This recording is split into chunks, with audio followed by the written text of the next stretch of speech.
Hello guys, welcome back to Gagan education channel. सो आज की वीडियो है बीएससी नर्सिंग फर्स्ट सेमेस्टर के बच्चों के लिए कि किस तरीके से अटेम्प्टेशन करनी है एनाटॉमी और फिजियोलॉजी के पेपर की, कि किस तरीके से हाई स्कोर ले सकते हैं, या फिर अगर किसी को लगता है, डर है कि मैं पता नहीं पास होऊंगा या नहीं होऊंगा, कि अगर वो ये अटेम्प्टेशन देख ले, इस तरीके से करे और जो मैंने टॉप रिपीटेड क्वेश्चन बताए हैं उस तरीके से चले तो वो पास भी हो जाएगा और हाई स्कोर भी काफ़ी आएंगे। ठीक है, तो आप इन चीज़ों का ध्यान रखिए क्योंकि अटेम्प्टेशन में एक मोस्ट इंपॉर्टेंट रोल प्ले करती है। तो चलिए आइए देखते हैं कौन कौन से क्वेश्चन हैं। तो स्टार्टिंग में जैसे आप देख रहे हो एनाटॉमी में एमसीक्यू लिख रखे, तो देखिए इस बच्चे के सारे एमसीक्यू सही गए हैं। ज़रूरी नहीं है कि आपके सारे एमसीक्यू सही जाएं, तो आपको क्या करना है, आपको स्टार्टिंग में नहीं लिखना, आपको एक या दो क्वेश्चन अटेम्प्ट करने के बाद, जैसे एक 3 नंबर का कर ले, एक 5 नंबर का कर ले, मतलब कितने भी कर ले, उसके बाद सेंटर में लिखिए या फिर सारे क्वेश्चन अटेम्प्ट करने के बाद लास्ट में लिखिए। ऐसा क्यों करना है? क्योंकि देखिए फर्स्ट इंप्रेशन लास्ट इंप्रेशन होता है। अगर आप स्टार्टिंग में ही आपके क्वेश्चन गलत आ रहे हैं तो फिर क्या इंप्रेशन जाएगा आपका। ठीक है, तो एग्जामिनर ये सोचेगा कि स्टार्टिंग में इसका गलत चला गया तो आगे तो इसको क्या ही आता होगा। तो इसलिए आपको क्या है, सेंटर में या फिर लास्ट में करना है। और जो भी आप आंसर लिखोगे, ऐसा नहीं है कि फर्स्ट क्वेश्चन का आंसर सी है तो सी लिख दिया, उसको अच्छे तरीके से लिखो। हीमोग्लोबिन, ठीक है, उसका पूरे तरीके से लिखो कि इसका क्या आंसर है। नेक्स्ट आ गया, क्वेश्चन आ गया, ठीक है, आपका बड़ा क्वेश्चन आ गया 3 नंबर का, 5 नंबर का, तो उसको कैसे लिखोगे। फॉर एग्जाम्पल आपका क्वेश्चन आ गया स्ट्रक्चर ऑफ स्टमक, तो उसमें आपने क्या लिखा है, थोड़ा स्टमक के बारे में बताओ, इंट्रोडक्शन बताओ कि जे शेप्ड ऑर्गन है, लाइन द एब्डोमिनल कैविटी, ठीक है, तो इस तरीके से थोड़ी सी उसकी इंट्रोडक्शन बतानी। उसके बाद जैसे बच्चे ने लिखा हुआ है ऑर्गन एसोसिएटेड, जरूरी नहीं है कि आपने सभी ने लिखना है, अगर आपको आता है, अगर आपको इनमें कोई कंफ्यूजन नहीं होती तो आप लिख सकते हो, अगर होती है तो कोई जरूरी नहीं है इसको लिखना। ठीक है, उसके बाद आप स्ट्रक्चर पे आ जाओ। स्ट्रक्चर क्या उसका, उसने स्ट्रक्चर के बारे में बताया, वॉल्स ऑफ स्टमक की कौन कौन सी वॉल्स होती है, पेरिटोनियम होती है, ठीक है, उसके बाद मस्कुलर है, सब मिक्योजल है, और क्या है, मिक्योजा है। तो इसने ऐसे पॉइंट्स में बता दिया है कि ये ऐसे है। ठीक है, आप बादलों में भी बना के इस तरीके से बता सकते हो, थोड़ा पेज भी फिल हो जाएगा। उसके बाद आपने क्या, जैसे उसने थोड़ा थोड़ा डिफाइन किया पेरिटोनियम क्या है, क्योंकि पेरिटोनियम को आप पैराग्राफ में वो डिफाइन करने मत लग जाना, इसको पॉइंट्स में लिख दो, जैसे इसने लिखा 3 या 4 लाइनों में उसको डिफाइन कर दो। ठीक है, आपको सिर्फ बताना है कि पेरिटोनियम है क्या। उसके बाद उसने उसको बताया, मस्कुलर को बताया कि मस्कुलर भी क्या है, इसकी भी ये लेयर कंसिस्ट करती है, इसकी एक आउटर होती है, मिडल होती है और इनर होती है। थोड़ा आपने अब इसको वो बता दिया। ठीक है, जो मेन चीज है उसकी आपने वो बतानी है। ठीक है, ताकि एग्जामिनर को पता चले कि आपको आता है, आपको कंसेप्ट क्लियर है। उसके बाद सबम्यूकोजल के बारे में थोड़ा सा बता दिया। ठीक है, जैसे आप देखो उसने 2 लाइनों में ही लिख दिया। ठीक है, तो ऐसा नहीं है कि आपको यही है कि आपको पैराफ्रेजिंग ही करनी है। ठीक है, जितनी आपको पता है, आपको जो क्वेश्चन आता है ना, आपको वही स्टार्टिंग में करना है, जो क्वेश्चन नहीं आता आपको वो एंड में करना है आपको। ठीक है, उसके बाद फिर उसने आगे पार्ट्स ऑफ स्टमक बताए हैं कि कौन कौन से पार्ट है स्टमक के, फंडस है, बॉडी है। ठीक है, तो वो कैसे उसने कर रखा है, देखिए बादलों में बना के। ठीक है, थोड़ा हाईलाइट करना है, चाहे कैसे बना दो, हाईलाइट करना है। ठीक है, तो वो आपने हाईलाइट करना है। ठीक है, जैसे फंडस हो गया, बॉडी हो गया, पाइलट्स हो गया, तो आपने वो उसको फिर आगे है हाईलाइट। ठीक है ना, इसी तरीके से आपको इसको एक्सप्लेन करना है। जैसे आगे बॉडी को एक्सप्लेन कर रखा है, पाइलोरस को एक्सप्लेन कर रखा है 1-2 लाइनों में, या फिर आप पॉइंट्स में लिख सकते हो अगर आपको उसके बारे में काफ़ी इंफॉर्मेशन है, तो उस तरीके से भी आप लिख सकते हो। ठीक है, तो नेक्स्ट उसने स्पिंचर के बारे में बताया, स्पिंचर को एक्सप्लेन किया हुआ कि कौन कौन से हैं, कार्डिक स्पिंचर है और पाइलोरिक स्पिंचर है। ठीक है, फिर उसके बारे में लिखा है कि वो कहाँ पे प्रेजेंट होते हैं, तो आप सामने भी लिख सकते हो या फिर उसको हाईलाइट करके नीचे आप उसको पॉइंट बना के भी लिख सकते हो। उसके बाद नेक्स्ट फिर वो कर्वेचर के बारे में बताता है कि अब देखो आपको पता चल गया कि वो नेक्स्ट किसके बारे में बताने वाला है। पहले उसने स्पिंचर के बारे में बात की, आगे वो किसके बारे में बात करेगा, कर्वेचर के बारे में बात करेगा। तो इसलिए मैं बोलती हूँ थोड़ा जैसे वर्ड है जो जिस कोई पॉइंट है तो उसको थोड़ा बड़ा बड़ा लिखो और हाईलाइट करके लिखो। उसके बाद उसने क्या बताया कि एक तो क्या है ग्रेटर कर्वेचर है और एक लेसर कर्वेचर है। ठीक है, आपने बता दिया कि 2 कर्वेचर है, तो उसके बाद उसने आपने उसको क्या है डिफाइन करना है। ठीक है, और वो उसको दोबारा फिर से हाईलाइट कर दिया। उसके बाद उसको क्या है पॉइंटों में उसको लिख दिया कि it is the continuation of the interior wall of oesophagus. ठीक है, थोड़ा सा इस तरीके से उसको डिफाइन कर दे, पॉइंट्स लिख दिए। उसके बाद लेसर कर्वेचर के बारे में लिख दिया कि it is the continuation of posterior wall of oesophagus. उसके बाद नेक्स्ट पॉइंट लिख दिया, it extend from the oesophagus and turn slightly upward and then downward forming the body of the stomach. ठीक है, तो इस तरीके से डिफाइन करना है। आगे आ जाता है हमारे डायग्राम। डायग्राम आपने किस तरीके से बनाना है, डायग्राम आपका जो शीट होगी जो आपके पास मिलेगी बुकलेट, उसको पूरा या तो आप फुल बना दीजिए, ठीक है, फुल पेज कवर कीजिए या फिर हाफ पेज कवर कीजिए, और जो आप पार्ट उसको शो करेंगे कि इसोफेगस है, कार्डिक स्पिंचर है, बॉडी है, ठीक है, तो उसको हाईलाइट करके लिखिए, जैसे इसने हाईलाइट करके लिखे हुए हैं ना, कॉलम बना के लिखा हुआ है तो कॉलम बना के लिख सकते हो, या बादल भी बना सकते हो, वैसे भी लिख सकते हो, ताकि हाईलाइट होना चाहिए कि किस चीज की आप बात कर रहे हो, कौन से पार्ट को आप बता रहे हो कि ये वाला बॉडी है, इसको फंडस बोलते हैं, और ये क्या है, आपने पूरा कवर करना है। ऐसा नहीं है आपने पूरा पेज तो ले लिया पर छोटा सा बना दिया, बिल्कुल वो चीज भी नहीं करनी है, ठीक है, मतलब अच्छे तरीके से हर चीज विजिबल होनी चाहिए। उसके बाद आगे गैस्ट्रिक जूस क्या है, ठीक है, हमारा नेक्स्ट क्वेश्चन था और हमने डाला था गैस्ट्रिक जूस क्या है और फंक्शन ऑफ स्टमक क्या है। तो उसने फिर क्या लिखा है, गैस्ट्रिक जूस। गैस्ट्रिक जूस के बारे में उसने पहले गैस्ट्रिक जूस के बारे में लिख दिया, इंट्रोडक्शन लिख दी, उसके बाद उसने कॉम्पोजिशन लिख दिए कि क्या क्या कॉम्पोजिशन है, सॉलिड में क्या आता है, ऑर्गेनिक है, इनऑर्गेनिक है, उसके बाद वाटर है, ठीक है। ऑर्गेनिक में उसने क्या क्या बताया है, ऑर्गेनिक में ग्लूकोज है, अमीनो एसिड है, प्रोटीन है, वो चीज उसने डिफाइन कर दी। देखिए कितने अच्छे तरीके से डिफाइन की, इस तरीके से आप ये ऐसा कर सकते हैं। नेक्स्ट है इनऑर्गेनिक के बारे में बता दिया, फिर वाटर के बारे में बता दिया, तो ये काफी अच्छा लगता है, रिप्रेजेंटेशन काफी अच्छी बनाई हुई है लड़की ने। उसके बाद आ गया फंक्शन, गैस्ट्रिक जूस के क्या फंक्शन है, ठीक है, तो गैस्ट्रिक जूस के बारे में पूछा और फंक्शन ऑफ स्टमक के बारे में पूछा, तो फिर थोड़े से फंक्शन भी वो बताएगी, ठीक है। फिर फंक्शन आपने बताने हैं, पॉइंट टू पॉइंट आपने बता के लिखना है कि किस तरीके से क्या है, फंक्शन क्या है, क्या फंक्शन करता है, प्रोडक्ट करता है स्टमक को, ठीक है, वो सारी चीजें आपने जो पॉइंट है वो लिखनी है। उसके बाद फिर नेक्स्ट उसने बताया है, देखिए अब आपको पता चल गया कि गैस्ट्रिक जूस के बारे में उसने बता दिया है, अब हाईलाइट करके बड़े बड़े वर्ड्स में उसने लिख दिया कि फंक्शन ऑफ स्टमक के बारे में बता रही हूँ, भी आपको भी पता चल गया, अब उस पे आ गई है, वो स्टमक पे आ गई है, गैस्ट्रिक जूस के बारे में उसने सब कुछ बता दिया है। और फिर उसके बाद उसने सारे जो उसके फंक्शन है वो पॉइंटर में बना के 1 2 3 4 5 6 में बना के उसने लिख रखे हैं, ठीक है, तो ऐसे करना है।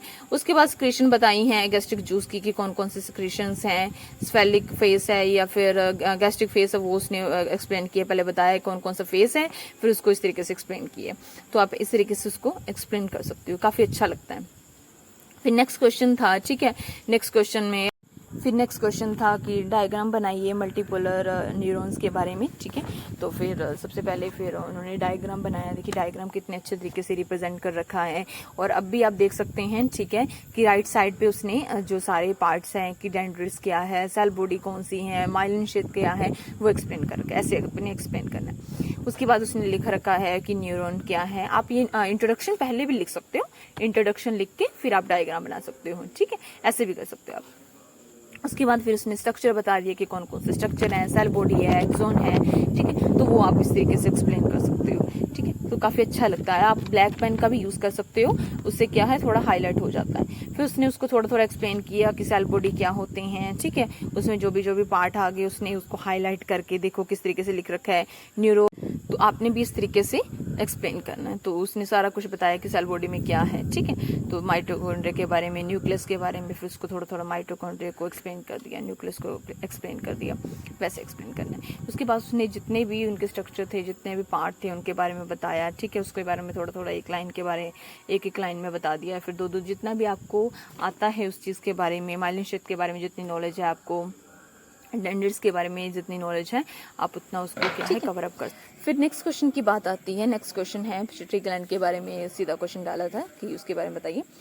तो इसमें क्या है, अगर सीधा आया डायरेक्ट बताया उन्होंने कि क्या पिट्यूटरी ग्लैंड क्या है, तो उसके बारे में थोड़ी सी इंट्रोडक्शन बतानी है आपको। उसके बाद उसने थोड़े लोकेशन के बारे में बता दिया, ठीक है, और फिर आगे थोड़ा लोकेशन बताने के बाद उसने बता दिया कि इसके 2 लोब्स होते हैं, एंटीरियर होता है और पोस्टीरियर होता है, ठीक है, उसने पहले बता दिया। हमेशा किसी भी चीज़ के पॉइंट के बारे में बताना है तो पहले उसको बताना है कि ये 2 चीज़ें हैं, उसके बाद उसको क्या है एक्सप्लेन करना है। जैसे हेडिंग बना दी इसने, कॉलम बना दी, तरीके से जैसे उन्होंने पॉइंट्स लिख रखे हैं आप वैसे पॉइंट्स लिख सकते हैं।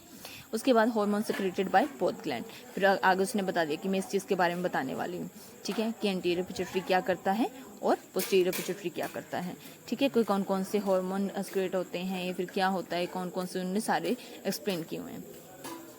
उसके बाद उसने पहले लिख दिया कि किस चीज़ के बारे में बताने वाली है। उसके बाद फिर उसने सारे एक्सप्लेन कर दिया कि थायराइड स्टिमुलेटिंग हार्मोन क्या है, किस तरीके से रिलीज होते हैं, ग्रोथ हार्मोन क्या है, उनका पहले वो बना दिया, उसको हाईलाइट कर दिया। जैसे उन्होंने इस बच्ची ने क्या है ब्लैक पेन से लिखा हुआ है, उसी तरीके से आप उसको आप ब्लैक पेन, अगर आपके पास टाइम नहीं है क्योंकि आपको ये होता है कि कभी ब्लैक पकड़ूँ कभी रेड पकड़ूँ, तो आप क्या है ब्लू पेन लिख के उसके बाद उसको हाईलाइट कर सकते हो। ठीक है, तो इस तरीके से आप क्या है राइट डाउन कर सकते हो पॉइंट टू पॉइंट वो बात करके। फिर उसने एग्जाम्पल बताया ग्रोथ हार्मोन का। ठीक है, उसने फ्लो चार्ट बेस को अच्छे तरीके से एक्सप्लेन किया है। ठीक है, अगर आप ऐसे करते हो तो काफ़ी अच्छे मार्क आप गेन कर सकते हो। ठीक है, ओके। नेक्स्ट है फिर साइनोवल जॉइंट का क्वेश्चन था, उसकी क्लासिफिकेशन थी। पहले उसने बता दिया कि क्या क्या क्लासिफिकेशन है। बॉल एंड सॉकेट जॉइंट है, हिंग जॉइंट है, ठीक है, स्लाइडिंग जॉइंट है, पाइवट जॉइंट है, उसके बारे में बता दिया। ठीक है, उसके बाद फिर उसको थोड़ा थोड़ा एक्सप्लेन कर दिया कि बॉल जॉइंट क्या है, पाइवट जॉइंट क्या है, और फिर उसके बाद सॉकेट और बॉल शेप उसकी बता दी, उसकी कैसी कैसी शेप है, बॉल शेप है। उसके बाद थोड़ा थोड़ा उसको एक्सप्लेन करते हुए, देखिए जो जॉइंट्स का क्वेश्चन है वो काफ़ी इंपॉर्टेंट है, तो आप इससे थोड़े थोड़े उसके छोटे छोटे डायग्राम बना सकते हो, दिखा सकते हो कि यहाँ पे ये है, वो ये हुप शेप है इसकी, ये बोन है, तो इस तरीके से आप डिफाइन कर सकती हो। ठीक है, उसके बाद फिर नेक्स्ट उसने पॉइंट को एक्सप्लेन किया हुआ है। तो इस तरीके से आपने हर एक जॉइंट को, जैसे कम से कम कितने जॉइंट्स हैं, तो आपने हर एक जॉइंट्स को थोड़ा थोड़ा एक्सप्लेन करके डायग्राम बना के एक्सप्लेन करना है। ठीक है, उसकी क्लासिफिकेशनों को अच्छे तरीके से रिप्रेजेंट करना है। फिर उसके बाद फोर्थ क्वेश्चन था ब्लड प्रेशर के बारे में, वो डिफाइन किया थोड़ा, पहले ब्लड प्रेशर के बारे में बता दिया, फिर क्या होता है ब्लड प्रेशर में, 120/80 होता है, सिस्टोलिक होता है, डायस्टोलिक होता है, उस चीज़ के बारे में बता दिया। जैसे ये 2 नंबर में डाला था तो इतना बता दिया। ठीक है, थोड़े से ज़्यादा भी लिख सकते हैं आप। उसके बाद हार्ट के बारे में बता दिया, हार्ट क्या है, उसकी इंट्रोडक्शन बता दिया आपने। ठीक है, तो इंट्रोडक्शन वैसे ही जैसे पॉइंट्स में बताई हुई है इसी तरीके से आपने लिखनी है।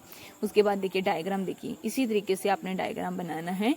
राइट साइड के जो पार्ट है वो राइट साइड में लिखने हैं, रिप्रेजेंट होनी चाहिए। जो भी चीज़ आप लिख रहे हो, जो पार्ट लिख रहे हो, वो पता चलना चाहिए कौन से पार्ट की बात कर रहे हो, लेफ्ट एट्रियम कहाँ है, ठीक है, वो सारी चीज़ें।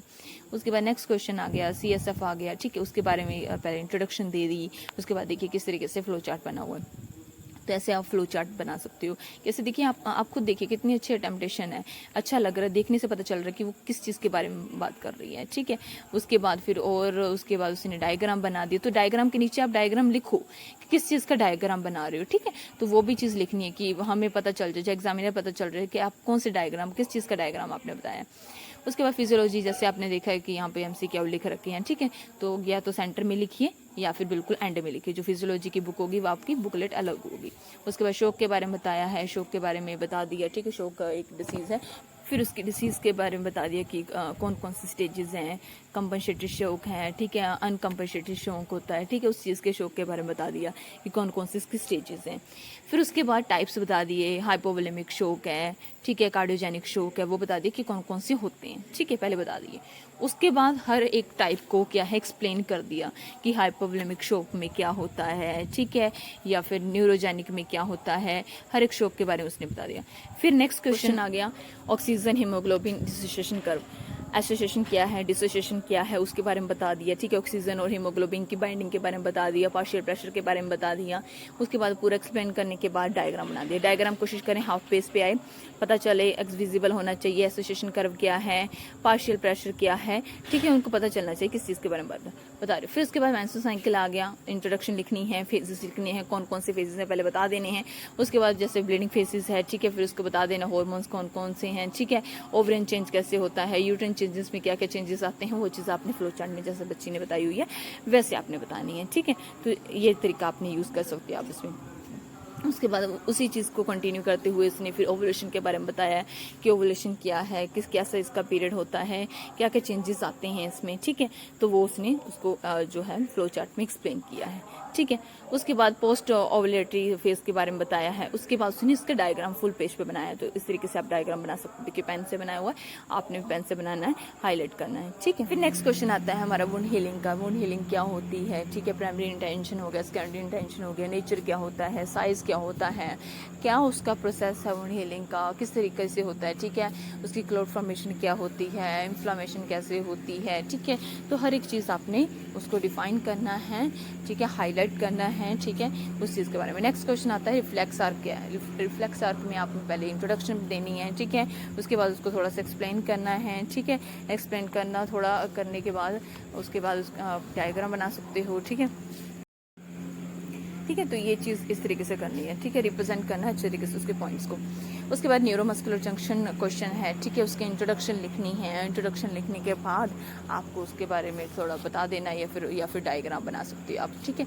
डायग्राम बनाने के बाद फिर बता दीजिए उसके बारे में, ठीक है, कॉन्ट्रैक्शन ऑफ मसल्स क्या होती हैं, उसकी पॉइंट्स हाईलाइट कर दीजिए। टाइम नहीं है तो यहाँ पे आप फ्लो चार्ट भी बना सकते हो, ठीक है। फिर नेक्स्ट उसने एक्सप्लेन कर दिया रिलैक्सेशन ऑफ मसल्स क्या है, उसके पॉइंट्स लिख दिए। फिर नेक्स्ट क्वेश्चन आता है, सबसे पहले स्केलेटल मसल्स को एक्सप्लेन कीजिए, उसके बाद उसके फंक्शन। यहाँ पे बच्चे के पास टाइम नहीं बचा इसलिए उसने फंक्शन सीधे लिख दिए।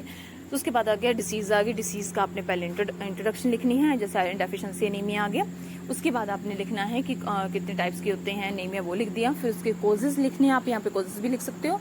उसके बाद साइन सिम्टम्स कौन कौन से आते हैं, उसके बाद ट्रीटमेंट। फिर गोइटर आ गया, गोइटर की आपने इंट्रोडक्शन लिख दी, ठीक है, सेम ही इसका क्राइटेरिया है, ठीक है, कोजेज हो गए, साइन सिम्टम्स हो गए, ट्रीटमेंट हो गया। ये चीज़ आपने करनी है। आप अगर इस तरीके से टेम्पटेशन करोगे तो आप बहुत अच्छे मार्क गेन कर सकते हो, ठीक है।